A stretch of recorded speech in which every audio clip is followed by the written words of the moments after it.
ما زلنا معكم في تغطية خاصة اليوم، يوم خاص على اكسبريس اف ام في تغطية تي جي اف تونيجيا جلوبال فورم اللي تنظموا وات وورد Alliance for Tunisian Talents، الجمعيات اللي متجمعة في العالم أجمع في علاقة بالتونسيين بالخارج.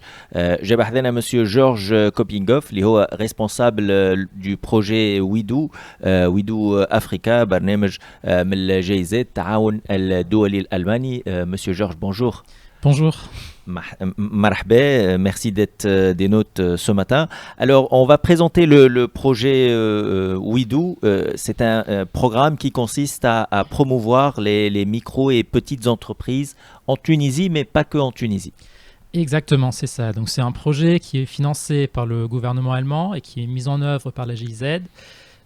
Nous avons commencé en 2018 au Cameroun et au Ghana, et puis au fur et à mesure, après une phase pilote qui a été clôturée avec beaucoup de succès, on l'a étendu à d'autres pays en Afrique, donc à savoir le Kenya, le Togo, l'Éthiopie, et puis depuis 2021 également en Tunisie. D'accord. Ça consiste en quoi au juste ? Alors, le point de départ pour ce projet, vraiment, c'était un double constat. C'était de constater d'un côté que nous avons beaucoup de TPME en Tunisie, mais également dans les autres pays africains cités, qui ont des difficultés énormes d'accéder à la finance. D'un autre côté, nous avons des communautés de diaspora en Europe, des transferts de fonds énormes, comme par exemple aussi en Tunisie, où les transferts de fonds représentent plus de 5% du produit intérieur brut. Et donc, de là naît en fait la question fondamentale. Comment est-ce qu'on peut réorienter ces transferts de fonds de la consommation directe vers l'investissement afin de maximiser leur impact et créer de l'emploi, générer du revenu et contribuer au développement économique local? C'est ça la question fondamentale en fait qui nous occupe maintenant depuis 6 années dans le cadre de ce projet. Et donc, ce qui est particulier avec le projet WeDo, vraiment, c'est qu'il a été conçu dès le début ensemble avec les communautés de diaspora. Et donc, contrairement à beaucoup d'autres projets de la coopération, il a été conçu ensemble avec les communautés de diaspora, avec des fintechs, etc., dans plusieurs design thinking workshops qu'on a fait en 2017-2018 à Berlin. Et puis, de là est née la plateforme widu.africa, donc widu.africa. Donc voilà, c'est écrit un peu à l'allemande. C'est oui ou vie, c'est voilà. Vie en allemand. Exactement. Et donc, à travers cette plateforme, on offre un accompagnement à des binômes diaspora et entrepreneurs. Essentiellement, il consiste en 3 choses. Premièrement, il y a un financement. C'est la promesse à la diaspora: pour chaque euro que vous transférez à un entrepreneur en Tunisie, WeDo va doubler le montant. Donc, par exemple, 1 000 euros diaspora, 1 000 euros entrepreneur, 2 000 euros subvention WeDo.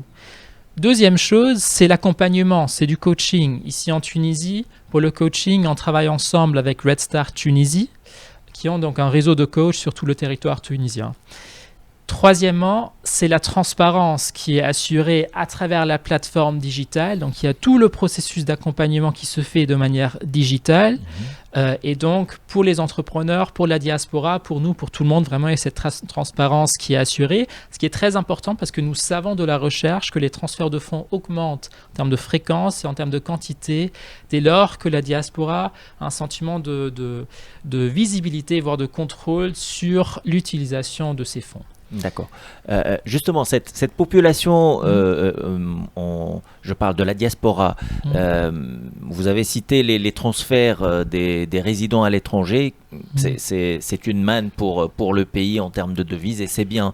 Le mieux, c'est d'investir. Mais cette population, justement, elle n'a pas peut-être ce réflexe ou du moins la maturité nécessaire, surtout pour investir dans des micros et des toutes petites entreprises.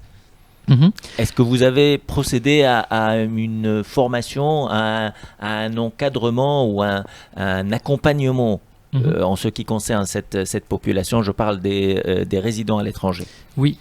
Alors, notre expérience, elle montre en fait un peu le contraire, dans le sens où jusque-là, il y a plus de 6000 TPME qui ont été accompagnés, donc qui ont réussi à trouver un binôme de la diaspora qui avait la volonté donc de s'impliquer, de contribuer au développement de son pays d'origine. Donc la volonté, vraiment, elle est là.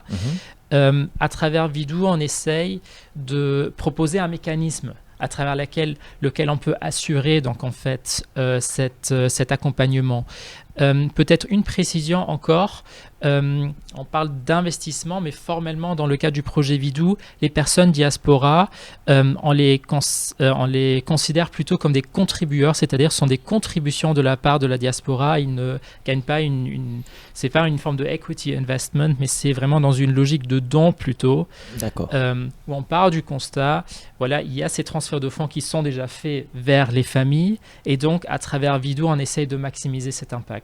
En coachant les personnes qui les reçoivent, donc ces transferts de fonds, et en essayant de s'inscrire un peu dans cette logique d'autonomisation aussi. D'accord. En moyenne, les montants tournent autour de combien à peu près par projet?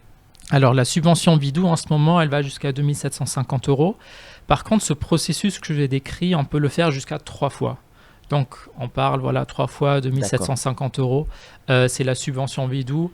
Et l'investissement privé, c'est le même montant, donc à partie égale de la diaspora et l'entrepreneur. Donc on parle d'un capital à peu près de vers les 20 000 dinars comme plafond sur toute l'opération, sur les 3 phases d'investissement.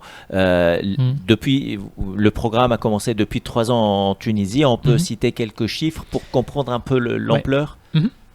Alors, donc, je citais tout à l'heure environ 6 000 TPME sur le régional, avec sur le régional plus de 13 000 emplois qui ont été créés et maintenus, dont une majorité, 52% pour les femmes.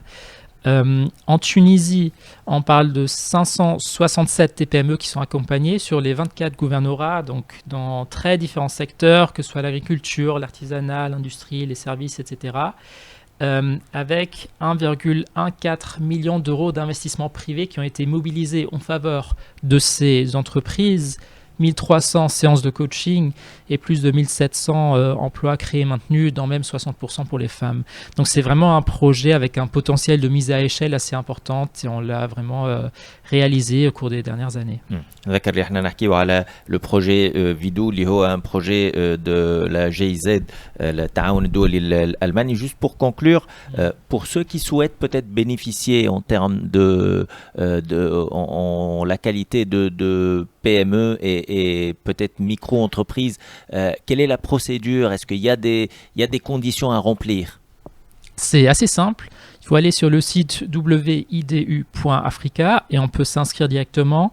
C'est la diaspora qui va entamer le processus, qui va s'inscrire et qui crée après un lien d'invitation pour l'entrepreneur. Et après, vraiment, tout se fait à travers la plateforme. Donc, widu.africa, c'est ça? C'est ça. widu.africa. Donc, برنامج لتمويل الشركات الصغرى والمجهرية في تونس، وموجود البرنامج في 6 دول إفريقية. كان معنا مسيو جورج كوبينغوف اللي هو المسؤول على المشروع هذا، مشروع فيدو بتمويل من التعاون الدولي الألماني. Merci beaucoup d'être parmi nous. Merci à vous. Bonne journée. À vous aussi. احنا موصلين معكم في تغطية خاصة، موجودين هوني في TGF تونيجيا جلوبال.